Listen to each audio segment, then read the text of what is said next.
أشهد أن لا إله إلا الله وحده لا شريك له وأشهد أن محمدًا عبده ورسوله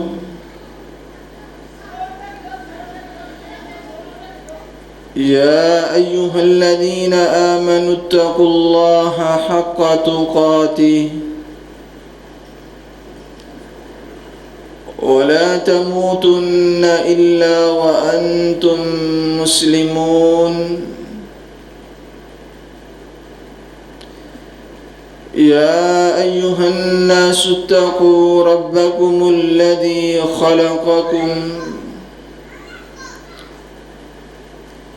خلقكم من نفس واحدة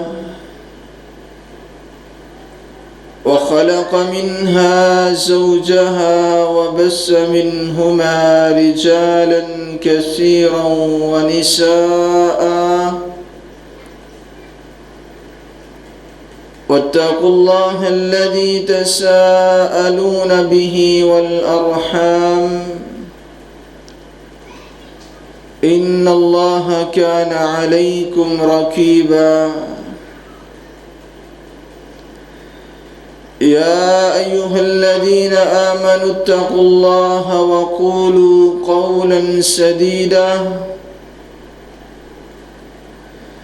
يصلح لكم أعمالكم ويغفر لكم ذنوبكم ومن يطع الله ورسوله فقد فاز فوزا عظيما أما بعد فإن خير الحديث كتاب الله وخير الهدي هدي محمد صلى الله عليه وآله وسلم وشر الأمور محدثاتها وكل محدثة بدعة وكل بدعة ضلالة وكل ضلالة في النار. قال الله تبارك وتعالى في القرآن المجيد والفرقان الحميد: أعوذ بالله السميع العليم من الشيطان الرجيم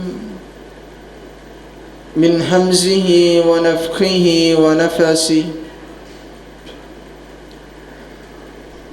أولئك على هدى من ربهم وأولئك هم المفلحون.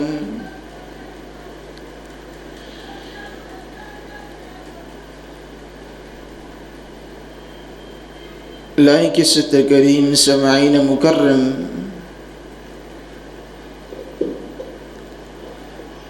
اللہ رب العزت ہم سب کے خالق و مالک اور رازق ہیں. وہی ذات قادر مطلق بھی ہے جس ہستی نے ہماری رشد و ہدایت کے لیے نوشتہ ہدایت قرآن کریم کو بابرکت بنا کر ہمارے لیے ہادی و مرشد بنایا.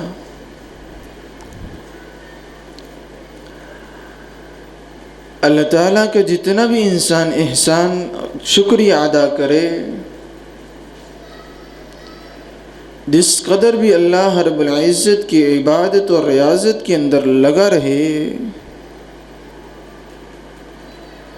بلکہ پوری کی پوری زندگی اللہ رب العزت کی عبادت اور ریاضت میں گزارتے، تب بھی اللہ تعالیٰ کی کوئی ایک نعمت کا بھی شکریہ ادا نہیں کر سکتا.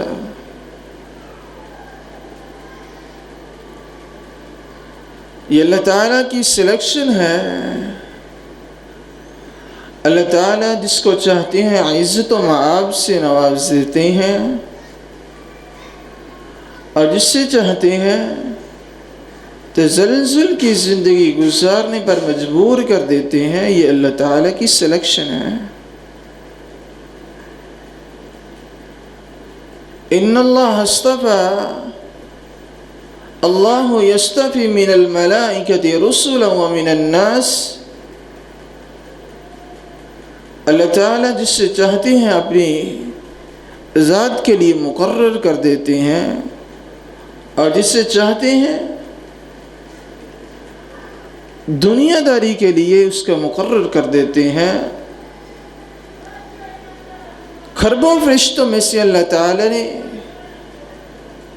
سیدنا جبرائیل علیہ السلام کو اعلیٰ مقام عطا کیا۔ اسی طرح انسانوں میں سے محمد الرسول اللہ صلی اللہ علیہ وسلم کو اللہ تعالی نے چن لیا، اور آنے والے تمام انبیاء علیہم السلام اور رسل اعظام ان سب کے لیے ہادی و مرشد اور امام بنا دیا۔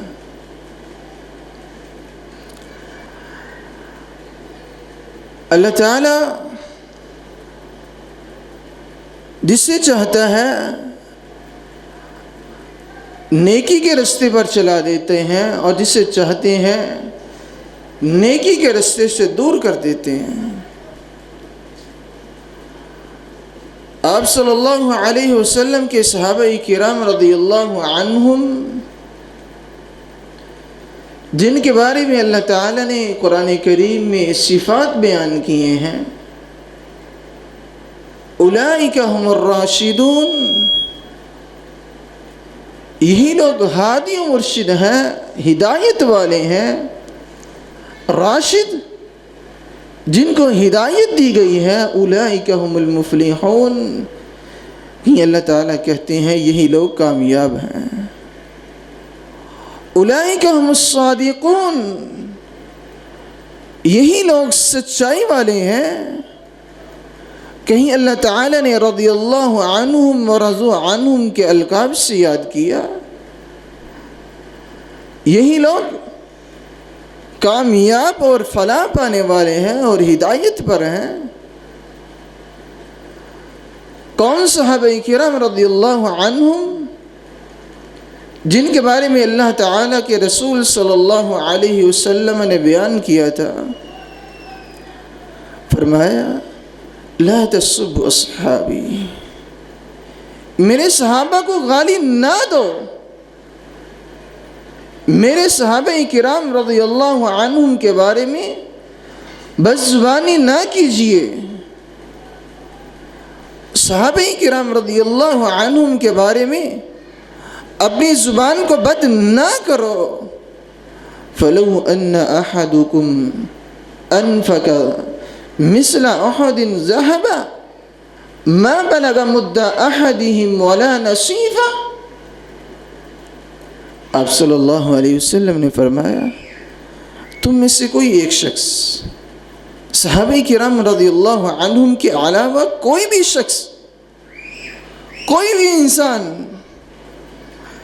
اپنی ساری زندگی کماتا رہے، ساری زندگی محنت کے اندر گزارتے ہوئے اتنا مال اکٹھا کر لے، سونا جمع کر لے کہ احد پہاڑ جتنا ہو جائے، اور وہ سارے کا سارا سونا، سارے کا سارا مال اللہ کے راستے کے اندر عطا کر دے، ما بلغ مد احدہم ولا نصیفا، یہاں صحابہ کرام رضی اللہ عنہم کی ایک سا کھجور اللہ کے راستے میں عطا کی ہوئی اس کو نہیں پہنچ سکتا۔ ولا نصیفا، آپ صلی اللہ علیہ وسلم کے صحابہ کرام کا ایک سا اللہ کے راستے میں قربان کر دینا، یہ آدھا سا اللہ کے راستے میں قربان کر دینا، اس کی ساری زندگی کا وہ کیا ہوا کمایا ہوا مال، سونا اللہ کے رسول صلی اللہ علیہ وسلم کے صحابہ کرام کی اتنی بھی چیز کو نہیں حاصل کر سکتا۔ کون صحابہ کرام رضی اللہ عنہم؟ ابو ہریرہ رضی اللہ عنہ جن کے بارے میں کہا جاتا ہے كان يحفظ على المسلمين حديث النبي صلی اللہ علیہ وسلم. ابو ہریرہ رضی اللہ عنہ وہ شخصیت تھی کہ اللہ کے رسول صلی اللہ علیہ وسلم کے زمانے کے اندر سب راویوں سے زیادہ حدیث کو روایت کرنے والے راوی تھے تو ابو ہریرہ رضی اللہ عنہ تھے. کون ابو ہریرہ رضی اللہ عنہ؟ آپ صلی اللہ علیہ وسلم کے ساتھ لپٹے رہنے والے ابو ہریرہ رضی اللہ تعالی عنہ تھے.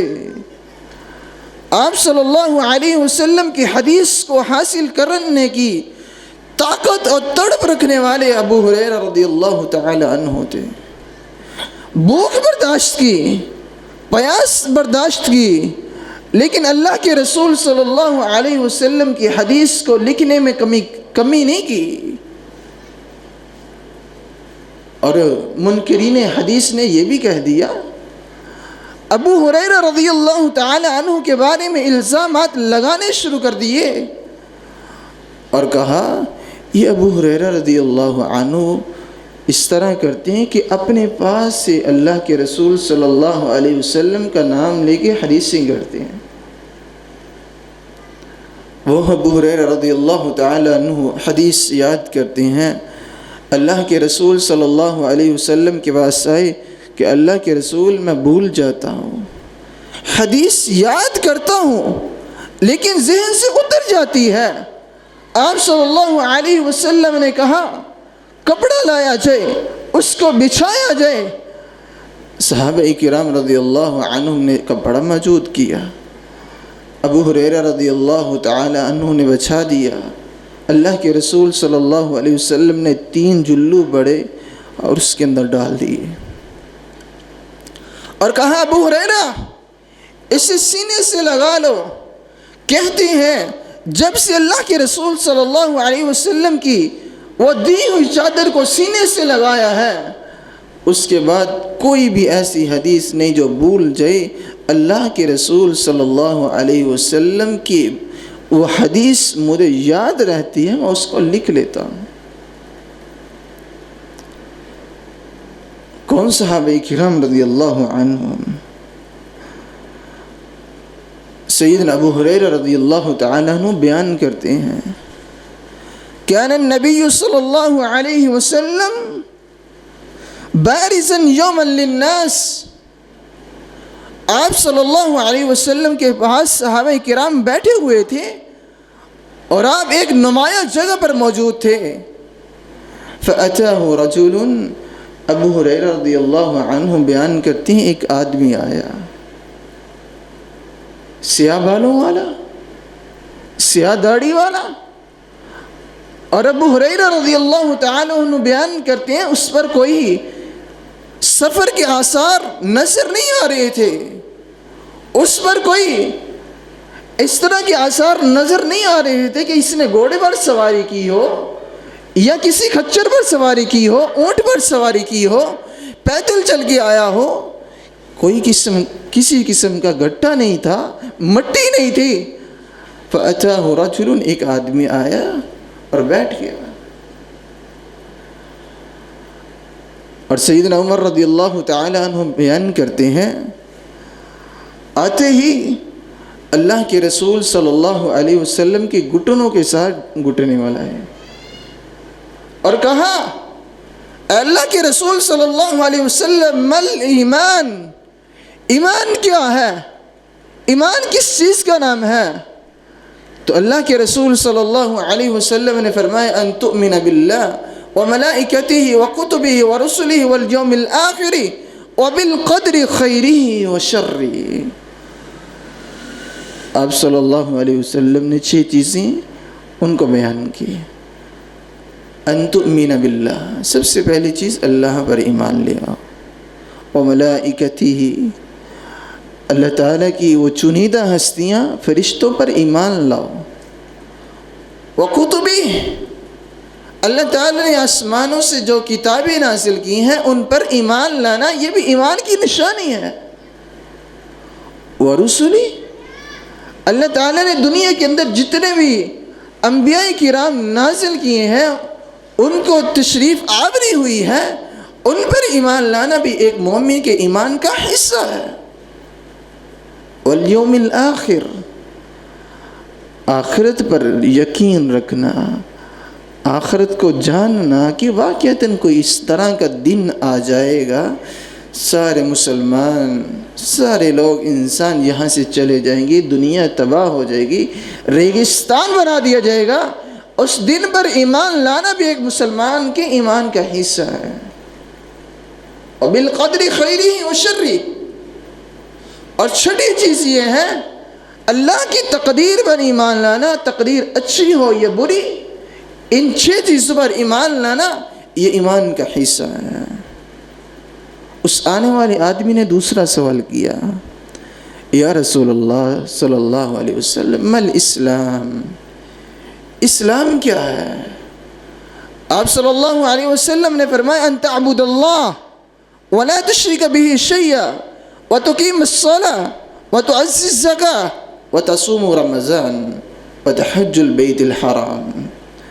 5 چیزیں اس کے اندر ہے، اللہ کی عبادت کرنا، اس کے ساتھ کسی اور کو شریک نہ کرنا، وتقیم الصلاة، نماز قائم کرنا، وتعدی الزکاة، زکوٰۃ دینا، وتصوم رمضان، رمضان کے روزے رکھنا، وتحج بیت اللہ الحرام، اور بیت اللہ کا حج کرنا۔ آپ صلی اللہ علیہ وسلم نے دوسرے سوال کا جواب دیا، پھر سوال کیا، اے اللہ کے رسول صلی اللہ علیہ وسلم مل احسان، احسان کیا چیز ہے؟ آپ صلی اللہ علیہ وسلم نے فرمایا ان تعبد اللہ کأنک تراہ فإن لم تکن تراہ فإنہ یراک۔ احسان یہ ہے تو عبادت کرتا ہو، نماز پڑھتا ہو، روزہ رکھتا ہو، کوئی بھی نیکی کا عمل کرتا ہو، اس طرح کرنا ہے کہ گویا کہ میں اللہ کو دیکھ رہا ہوں۔ یہ سوچو، اپنے ذہن کے اندر یہ بات لانا ضروری ہے کہ میں اللہ کو دیکھ رہا ہوں۔ فَإِن لَمْ تَكُنْ تَرَاهُ فَإِنَّهُ يَرَاكَ، پھر تمہارے ذہن کے اندر یہ بات نہ آئے کہ مجھے اللہ نظر نہیں آتا، اللہ میں نہیں دیکھ سکتا، پھر اتنا سوچ لو کہ فَإِنَّهُ يَرَاكَ، پھر اللہ تمہیں دیکھ رہے ہیں۔ جب یہ کیفیت ہوگی، یہ سوچ ہوگی، پھر عبادت کا بھی مزہ آئے گا۔ عبادت کرنے والا عبادت کے اندر لگاؤ رکھے گا، اور عبادت قبول کرنے والا عبادت کو ضرور قبول کرے گا۔ چوتھا سوال پھر کیا، اللہ کے رسول صلی اللہ علیہ وسلم متی الساعہ، چوتھا سوال یہ ہے کہ قیامت کب آئے گی؟ قیامت کب آئے گی؟ آپ صلی اللہ علیہ وسلم نے فرمایا المسئول بأعلم من السائل، جس سے سوال کیا جا رہا ہے نا، اس سے زیادہ سوال کرنے والا جانتا ہے کہ قیامت کب آئے گی۔ وَسَأُخْبِرُكَ عَنْ أُشْرِعَتِهَا، آپ صلی اللہ علیہ وسلم نے فرمایا قیامت کا مجھے نہیں پتا، لیکن اس کی کچھ شرطیں میں بتا سکتا ہوں۔ شرطیں کیا ہیں؟ آپ صلی اللہ علیہ وسلم نے فرمایا اذا ولدت الامة ربتها وَإِذَا رُعَاتُ الْإِبِلِ الْبُحْمُ فِي الْبُنْيَانِ۔ آپ صلی اللہ علیہ وسلم نے فرمایا پہلی شرط یہ ہے، اس کی نشانی ہے کہ لونڈی اپنے مالک کو جنم دے گی۔ اس سے کیا مراد ہے؟ کہ جو آج کل ہمارے نوکر ہیں، ملازم ہیں، ایک وقت وہ آئے گا کہ یہ مالک سے زیادہ امیر ہو جائیں گے۔ دولت کی کثرت کو بیان آپ صلی اللہ علیہ وسلم نے کہا۔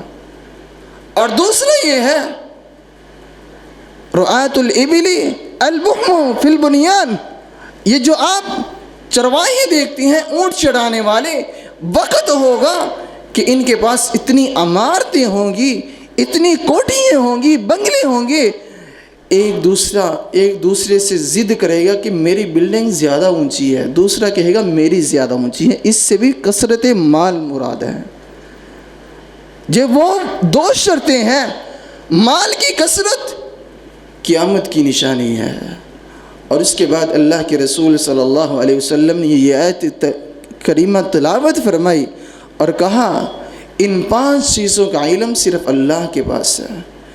ان اللہ عنده علم الساعہ، پہلی بات یاد رکھو، اللہ کے پاس قیامت کا علم ہے، اللہ کے علاوہ کوئی نہیں جانتا کہ قیامت کب آئے گی۔ وَيُنَزِّلُ الْغَيْثَ، اور دوسری بات یہ ہے کہ اس بات کو یاد رکھو کہ بارش کب آئے گی یہ بھی اللہ جانتا ہے، اللہ کے علاوہ کوئی نہیں جان سکتا۔ وَيَعْلَمُ مَا فِي الْأَرْحَامِ، تیسری بات یہ ہے کہ عورت کے پیٹ کے اندر بچہ ہے یا بچی ہے، اس کے علم کو بھی کوئی احاطہ نہیں کر سکتا، یہ بھی اللہ جانتا ہے کہ اس کے پیٹ میں کیا ہے۔ وَمَا تَدْرِي نَفْسٌ مَاذَا تَكْسِبُ غَدًا، اور چوتھی چیز یہ ہے کوئی انسان نہیں جانتا کہ کل اس کے ساتھ کیا ہونے والا ہے۔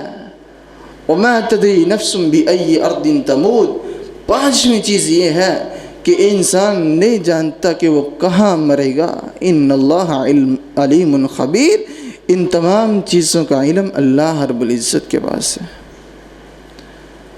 جب یہ سوال ہو گئے، سوال کرنے والا چلا گیا، آپ صلی اللہ علیہ وسلم نے صحابہ کی سیدنا عمر رضی اللہ تعالی عنہ کو کہا جاؤ اور ڈھونڈ کے لاؤ واپس۔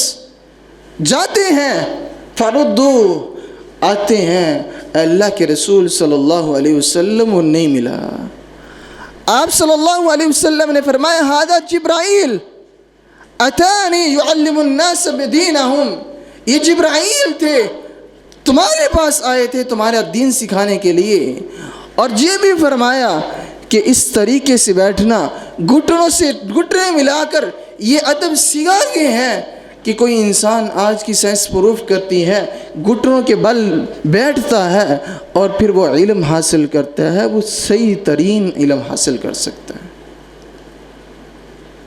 یہ کون شخصیت ہے؟ جبرائیل علیہ السلام ان کو علم سکھانے کے لیے آئے ہیں۔ صحابہ اکرام رضی اللہ عنہم جن کو علم سکھایا، آپ صلی اللہ علیہ وسلم نے سکھایا۔ قرآن کا علم ملا آپ صلی اللہ علیہ وسلم سے ملا، حدیث سکھانے کے لیے آپ صلی اللہ علیہ وسلم آئے، اور حدیث کو سکھانے کے لیے اللہ تعالیٰ نے آسمانوں سے جبرائیل علیہ السلام کو اتارا صحابہ کرام کو علم سکھانے کے لیے۔ اور یہی وجہ ہے صحابہ کرام رضی اللہ عنہم کون شخصیت ہیں؟ کوئی عام شخصیت نہیں۔ اللہ تعالیٰ نے اس سے تو نہیں کہا رضی اللہ عنہم ورضوا عنہ، میں ان پر راضی، وہ صحابہ کرام مجھ پہ راضی ہو گئے۔ اگر ان کے عمل کی بات کی جائے تو آئیے سیدنا عبداللہ بن عباس رضی اللہ تعالی عنہ کی طرف دیکھتے ہیں۔ آپ صلی اللہ علیہ وسلم نے ایک مرتبہ کہا تھا یا حفاظ الکرام، اے قراء کرام، قرآن پڑھنے والے، قرآن کو یاد کرنے والے، جن کو اللہ تعالیٰ نے قرآن کی علم سے نوازا ہے، تہجد پڑھا کرو، تہجد کی نماز پڑھا کرو۔ عبداللہ بن عباس رضی اللہ تعالی عنہ کہتے ہیں اس دن کے بعد ساری زندگی بیت جاتی ہے، ساری زندگی گزار دیتا ہوں لیکن کبھی تہجد فوت نہیں ہوئی۔ اللہ ہمیں بھی تہجد ادا کرنے کی توفیق عطا فرمائے۔ یہ وہ صحابہ کرام رضی اللہ عنہ۔ کون صحابہ کرام رضی اللہ عنہ؟ سیدنا عثمان رضی اللہ تعالی عنہ کے بارے میں اللہ کے رسول صلی اللہ علیہ وسلم نے کہا تھا ما ضر عثمان ما عمل بعد اليوم، اے عثمان تم کوئی بھی عمل نہ کرو آج کے بعد، پھر بھی اللہ تعالی تمہیں جنت کے اندر داخلہ نصیب کریں گے۔ ما ضر عثمان ما عمل بعد اليوم، یہ کس بات کا واقعہ ہے کہ جب حضرت عثمان رضی اللہ تعالی عنہ نے آپ صلی اللہ علیہ وسلم اور مسلمانوں کے لیے ایک کنویں کو خرید کر دیا۔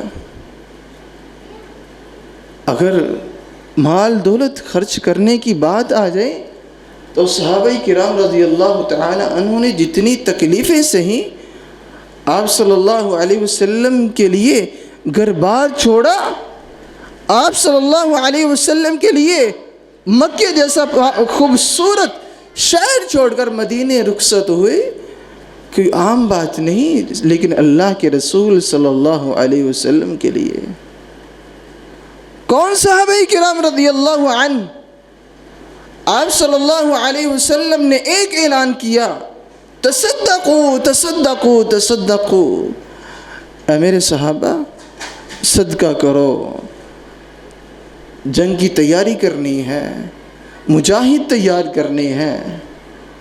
آپ صلی اللہ علیہ وسلم کے صحابہ کرام مال لینے کے لیے چلے گئے، مال و دولت کے انبار لگ گئے۔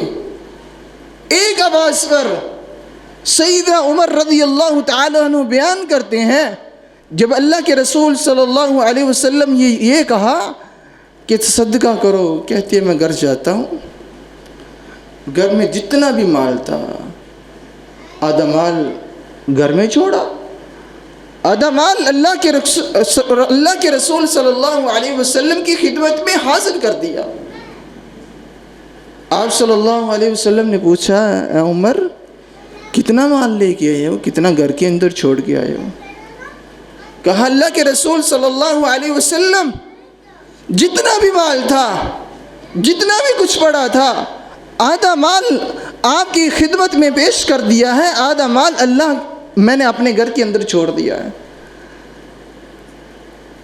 عمر رضی اللہ تعالیٰ عنہ کہتے ہیں، جب آپ صلی اللہ علیہ وسلم نے یہ کہا نا، میرے ذہن کے اندر بات آتی ہے کہ آج ابو بکر سے بڑھ کر میں مال اللہ کے رستے میں قربان کروں گا۔ لیکن ابو بکر صدیق رضی اللہ تعالیٰ عنہ کی بات کی جائے، آپ صلی اللہ علیہ وسلم کے اعلان سننے کے بعد گھر کے اندر چلے جاتے ہیں، مال جتنا بھی ملا، جو کچھ بھی ملا، سارے کا سارا مال اٹھا کر اللہ کے رسول صلی اللہ علیہ وسلم کو دیا۔ کہا اللہ کے رسول صلی اللہ علیہ وسلم یہ لیں۔ آپ نے پوچھا، اے ابو بکر کیا لائے ہو، کیا گھر کے اندر چھوڑ کے آئے ہو؟ ابو بکر صدیق رضی اللہ تعالی عنہ نے جواب دیا، سونے کے پانی سے لکھنے والا ہے، اللہ کے رسول صلی اللہ علیہ وسلم جتنا بھی مال تھا، سارے کا سارا مال بھی آپ کی خدمت میں پیش کر دیا ہے۔ آپ نے پوچھا گھر میں کیا چھوڑا؟ کہا اللہ کے رسول گھر میں آپ کی اور اللہ کی محبت چھوڑی ہے۔ اور یہ ابو بکر صدیق رضی اللہ تعالی عنہ ہیں، رات کا وقت تھا اور اپنی دیواروں پر ہاتھ لگاتے، دیواروں کو چیک کیا کرتے، کہیں دیوار کے اندر سوئی لٹکی نہ رہ جائے، وہ بھی اللہ کے راستے میں قربان کر دو۔ پھر ابو عمر رضی اللہ تعالیٰ عنہ کہتے ہیں، میں دل کے اندر سوچنے لگ گیا کہ ابو بکر ہی ہیں، میں کبھی بھی نیکی کے اندر ابو بکر سے آگے نہیں بڑھ سکتا، کیونکہ ابو بکر صدیق رضی اللہ تعالیٰ عنہ وہ شخصیت ہیں کہ جنہوں نے آپ صلی اللہ علیہ وسلم کے ہاتھ پر بیعت کی تو سب سے پہلے کی، آپ صلی اللہ علیہ وسلم پر ایمان لائے تو سیدنا ابو بکر صدیق رضی اللہ تعالی عنہ لائے۔ اللہ کے رسول صلی اللہ علیہ وسلم دار ارقم کے اندر تھے، کچھ مسلمان تھے، سب سے پہلے مسلمان ہونے والے تھے تو ابو بکر صدیق رضی اللہ تعالی عنہ۔ عمر رضی اللہ تعالی عنہ تو بعد میں مسلمان ہوئے۔ کون ابو بکر صدیق رضی اللہ تعالی عنہ؟ آپ صلی اللہ علیہ وسلم کے ساتھ سفر کے اندر رہنے والے ابو بکر صدیق رضی اللہ تعالی عنہ، غار کے اندر چھپنے والے ساتھی تھے تو ابو بکر صدیق رضی اللہ تعالی عنہ تھے۔ اللہ تعالیٰ نے پھر مقام کس طرح کے عطا کیے، صحابہ کرام رضی اللہ عنہم کی فضیلت کیا بیان کی۔ بلال رضی اللہ تعالی عنہ حبشہ کا رہنے والے، کالے رنگ کے، موٹے موٹے ہونٹ ہیں اور چلتے زمین پر ہیں، لیکن ان کے قدموں کی آہٹ اللہ تعالیٰ جنت میں سنائی دیتے ہیں۔ کون؟ بلال رضی اللہ تعالی عنہ، مارے کھانے والے، بیت اللہ کے مکہ کے گلیاں کے اندر گھسیٹا جاتا تھا تو بلال رضی اللہ تعالی عنہ کو گھسیٹا جاتا تھا۔ بلال رضی اللہ تعالی عنہ کا مالک ان کے گردن کے اندر رسی ڈالتا اور گھنٹوں کو پکڑوا دیتا کہتا جاؤ بلال کو گھسیٹو، مکے کی گلیوں کے اندر گھسیٹا جاتا، مارا جاتا، لیکن ایک ہی کلمہ آتا تھا، احد احد، اللہ ایک ہے، اللہ ایک ہے۔ کون بلال رضی اللہ تعالیٰ عنہ؟ گرمی کا موسم ہے اور ریت تپتی ہوئی، اوپر سے دھوپ لگی ہوئی ہے، بلال رضی اللہ تعالیٰ عنہ کو لٹایا جاتا، سینے پر بھاری پتھر رکھا جاتا، کہا ایک کلمہ چھوڑ دو، احد احد، کہا نہیں چھوڑ سکتا، ایک ہی آتا ہے، احد احد، اللہ ایک ہے۔ بلال رضی اللہ تعالیٰ عنہ کو آخر آزاد کیا، خرید لیا، آپ صلی اللہ علیہ وسلم نے آزاد کر دیا۔ اس کے بعد بلال رضی اللہ تعالیٰ عنہ کی دن بدل گئے۔ بلال رضی اللہ تعالیٰ عنہ اس طرح کے مؤذن بنے، اذان کہنے والی شخصیت، اذان کوئی عام ڈیوٹی نہیں، اللہ کے رسول صلی اللہ علیہ وسلم کے عہد کے اندر، زمانے کے اندر اذان دی تو بلال رضی اللہ تعالیٰ عنہ نے۔ آپ صلی اللہ علیہ وسلم جب آسمانوں پر گئے، جنت میں چلنے کی آواز آئی تو بلال کی آئی، پوچھا جبرائیل یہ کون ہے چل رہا ہے، کون ہے جنت میں؟ کہا اللہ کے رسول یہ آپ کے صحابی بلال ہیں جو زمین پر چلتے ہیں، اللہ تعالیٰ نے ان کے قدموں کی آواز جنت میں سنائی دیتے ہیں۔ واپس آئے، آپ صلی اللہ علیہ وسلم نے بلال سے پوچھا اے بلال کیا عمل کرتے ہو کہ اللہ تعالیٰ نے تمہارا مقام اتنا بلند بنا دیا ہے، کون سا عمل کرتے ہو؟ کہنے لگے اللہ کے رسول صلی اللہ علیہ وسلم وہی عمل جو آپ نے بتایا ہے، ہر وقت وضو میں رہو، وضو میں رہو۔ کہتے میں جب سے وضو میں رہنے لگا ہوں اللہ تعالیٰ نے مقام یہ بنا دیا ہے، اور جب وضو کرتا ہوں 2 رکعت نماز ادا کر لیتا ہوں، وضو میں رہتا ہوں۔ کون بلال رضی اللہ تعالیٰ عنہ؟ کہیں غلامی سے اٹھایا اور ان کو جنت کا حقدار بنا دی، اللہ تعالیٰ کے کام ہے۔ اور صحابہ کرام رضی اللہ تعالیٰ عنہ کو اللہ تعالیٰ کے رسول صلی اللہ علیہ وسلم نے اس قدر تربیت کی تھی۔ آپ صلی اللہ علیہ وسلم کے صحابہ کرام کس طرح رہتے تھے؟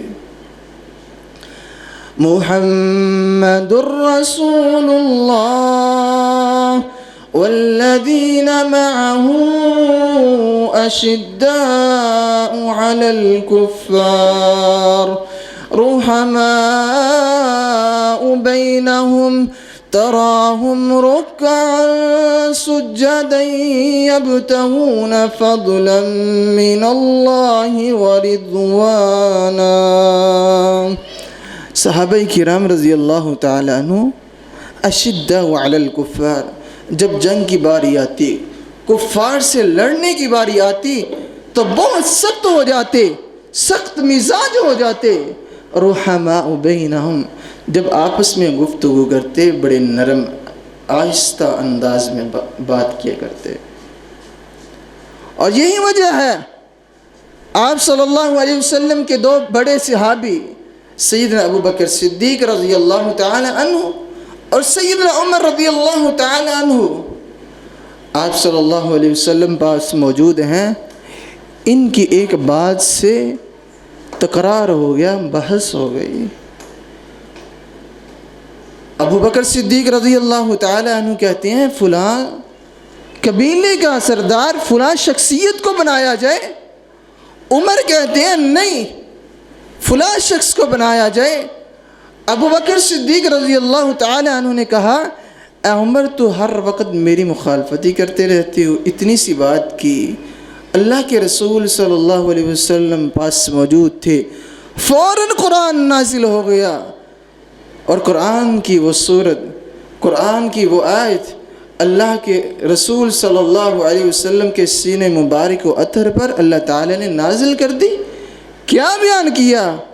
یا ایہا الذین آمنوا لا ترفعوا اصواتکم فوق صوت النبی ولا تجهروا له بالقول كجهر بعضكم لبعض أن تحبط أعمالكم وأنتم لا تشعرون۔ جب اللہ کے رسول صلی اللہ علیہ وسلم موجود تھے اور وہ دو صحابی سیدنا ابو بکر صدیق رضی اللہ عنہ اور سیدنا عمر رضی اللہ تعالی عنہ کا اختلاف ہو گیا، آواز اونچی ہوگی، اللہ نے قرآن نازل کر دیا، اے ایمان والو لا ترفعوا اصواتکم فوق صوت النبی، تمہاری آواز اللہ کے رسول کی آواز سے بلند نہیں ہونی چاہیے، آہستہ ہونی چاہیے۔ یہ ادب کے خلاف ہے۔ ایک انسان شرفدار اور معزز آپ میں موجود ہو، پھر آپ کی آواز اس سے اونچی ہو؟ نہیں، لا ترفعوا اصواتکم فوق صوت النبی، اپنی آواز کو اللہ کے رسول کی آواز سے بلند نہ کرو۔ وَلَا تَجْهَرُوا لَهُ بِالْقَوْلِ كَجَهْرِ بَعْضِكُمْ لِبَعْضٍ، اور نہ ہی اللہ کے رسول صلی اللہ علیہ وسلم کو اس طرح بلایا جائے جس طرح آپس میں لوگ آپ ایک دوسرے کو بلاتے ہیں، وہ بھائی بات سننا، یہ کر رہا ہوگا۔ نہیں، اللہ کے رسول صلی اللہ علیہ وسلم کو بڑی ادب طریقے سے اور آہستہ آواز سے آواز دینی ہے، ان کو بلانا ہے بڑے نرم اور لہجے کے اندر آپ صلی اللہ علیہ وسلم کو بلایا جائے۔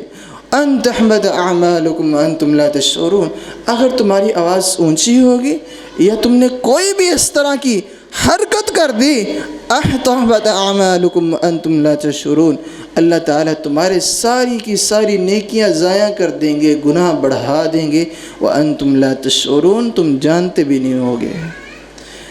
اس لیے آپ صلی اللہ علیہ وسلم کی خدمت میں ایک صحابی نے آنا چھوڑ دیا۔ آپ صلی اللہ علیہ وسلم نے کچھ دن دیکھا کہ وہ نہیں آ رہے، پوچھا اس صحابی کا پتہ کیا جائے کیوں نہیں آ رہے۔ جب اس کے گھر کے اندر بلایا گیا یہ اور پتہ کیا گیا کہ کیوں نہیں آ رہے، کہتے ہیں جب ان کے گھر کے اندر داخل ہوا تو وہ رو رہے تھے، زوروں کی طرح رو رہے تھے اور کہہ رہے تھے میری آواز اونچی ہے، قدرتاً اونچی ہے، اور جب میں بولتا ہوں اللہ کے رسول صلی اللہ علیہ وسلم کی آواز سے اونچی ہو جاتی ہے، اس لیے میں اللہ کے رسول صلی اللہ علیہ وسلم کی خدمت میں آنا چھوڑ دیا ہے، کہیں میرے اعمال ضائع نہ ہو جائیں۔ اس قدر صحابہ اکرام رضی اللہ عنہم کے اندر تڑپ تھی، دلی تمنا تھی کہ کہیں کسی طریقے سے ہمارے اعمال ضائع نہ ہو جائیں۔ اللہ ہمیں ہمیشہ نیکیاں کرنے کی توفیق عطا فرمائے۔ یہ وہ صحابہ کرام رضی اللہ عنہم تھے جنہوں نے اپنی زندگیاں قربان کی تھی تو اللہ کے رسول صلی اللہ علیہ وسلم کی لیے قربان کی تھی۔ اگر مال قربان کیا تھا تو اللہ کے رسول صلی اللہ علیہ وسلم اور دین کے لیے قربان کیا تھا۔ تلک لن تنالوا البر حتى تنفقوا مما تحبون وما تنفقوا من شيء فإن الله به عليم۔ آیت کریمہ نازل ہوتی ہیں، سیدنا ابو طلحہ انصاری رضی اللہ تعالیٰ عنہ آتے ہیں، اللہ کے رسول صلی اللہ علیہ وسلم اللہ تعالیٰ کا حکم آ گیا ہے کہ جب تک تم وہ مال جو آپ کو بہت پسند ہو، اچھا مال، دنیا میں دو طرح کے مال ہوتے ہیں، ایک نکارا ہوتا ہے، ایک اچھا ہوتا ہے، لیکن وہ مال جو اچھا ہو آپ جب تک اللہ کے راستے میں وہ قربان نہیں کریں گے، آپ کا وہ مال قربان کیا ہوا نہیں حاصل ہو سکتا، آپ کو فائدہ نہیں دے سکتا۔ تو اس لیے سیدنا ابو طلحہ انصاری رضی اللہ تعالی عنہ آئے، اللہ کے رسول صلی اللہ علیہ وسلم وہ مسجد کے سامنے والا باغ جو بہت ہی خوبصورت ہے اور مجھے اچھا بھی لگتا ہے اور انتہائی عمدہ ہے، میں اللہ کے راستے میں دینا چاہتا ہوں، قربان کرنا چاہتا ہوں۔ ابو طلحہ انصاری رضی اللہ تعالی عنہ کو اللہ کے رسول صلی اللہ علیہ وسلم نے کہا ابو طلحہ اس کو اپنے رشتہ داروں اور غریبوں کے اندر تقسیم کر دینا، اللہ تعالیٰ تمہیں اس کا اجر عطا کریں گے۔ یہ وہ صحابہ کرام تھے، انہوں نے سوچا نہیں، سمجھا نہیں، جب ہی نیکی کا کام ملا فوراً نیکی کی، فوراً نیکی کرنے کے لیے تیار ہوا کرتے تھے۔ بلکہ اس طرح کے صحابہ کرام بھی گزرے ہیں جنہوں کو ابھی مسلمان ہوئے ہیں، اسلام قبول کیا ہے، جنگ کی تیاری کرنے کا کہا، آپ صلی اللہ علیہ وسلم نے جب جنگ کی تیاری کرنے کا کہا فوراً تیار ہو گئے اور لڑتے لڑتے ایک دن کے اندر شہادت پا لیتے ہیں اور اللہ تعالیٰ سے اپنی جنت لکھوا لیتے ہیں۔ اس طرح کے صحابہ کرام بھی آپ صلی اللہ علیہ وسلم کے دور کے اندر تھے۔ یہی صحابہ کرام کے تحت ہمیں بھی اللہ تعالیٰ چلنے کی توفیق عطا فرمائے، اور ان کے جس طرح انہوں نے عمل کیے، جو انہوں نے عمل کیے، ہمیں بھی اللہ تعالیٰ ان جیسا عمل بنانے کی توفیق عطا فرمائے۔ اللہ تعالیٰ مجھے اور آپ کو قرآن و حدیث کو سمجھ کر اس کے مطابق زندگی بسر کرنے والا بنائے۔ اللہ تعالیٰ ہمیں اس طرح کا بنا دے کہ ہم اس کو پسند آ جائے۔ اللہ تعالیٰ ہمارے لیے اس طرح کے راستے میسر کر دے کہ جو راستے جنت کی طرف لے کے جاتے ہوں۔ اللہ تعالیٰ مجھے اور آپ کو زندہ رکھے، اسلام پر خاتمہ بالایمان فرمائے، آخری وقت کلمہ نصیب عطا فرمائے۔ اللہ تعالیٰ مجھے اور آپ کو زیادہ سے زیادہ اچھے اعمال کرنے کی توفیق عطا فرمائے۔ سبحان ربک رب العزت عما یصفون وسلام علی المرسلین والحمد للہ۔